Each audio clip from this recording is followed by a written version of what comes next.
ดความสัมพันธ์ฮักเฮาพ่อแม่ของน้อง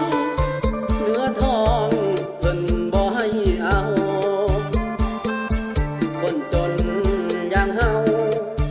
ก็ย่างออกจากหัวใจจับกระเป๋าหอบความเหงาลาจากน้อง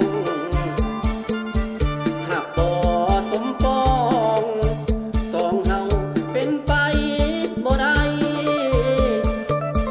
เจ้าเลือกคนรวยที่เขาสวยเหลือน้องสามวัยบ่าวน้องบอนต้องนอนเสียใจห้องให้กำคืนน้ำตาลาขอลาก่อนเด้อน้องบอนได้ดีสิย้อนคืนถิ่นน้องบอนบ้านนาคิดฮอดผู้สาวคนที่เฮาฮักผ่านมาพ่อแม่น้องมักคนรวยกว่าย้อนอยากได้ลูกเคยเงินล้านบ่าวน้องบอนกินบ่ได้นอนก็บ่หลับย้อนว่าเสียหลัก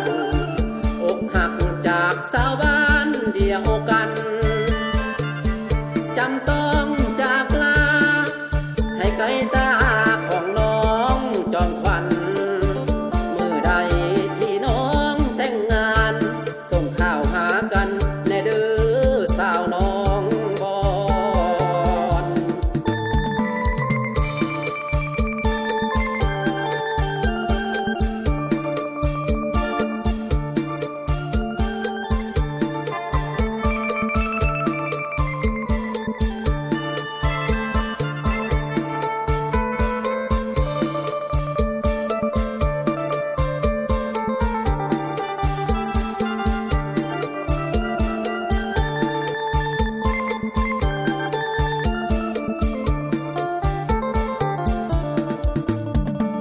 ลา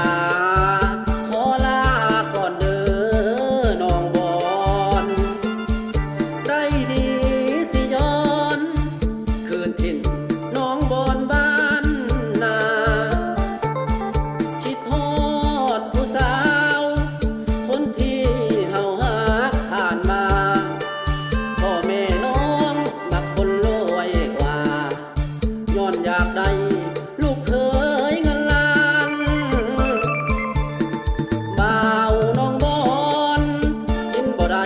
นอนก็บ่หลับย้อนว่าเสียหลักอกหักจากสาวบ้านเดียวกันจำต้องจากลาให้ไกลตา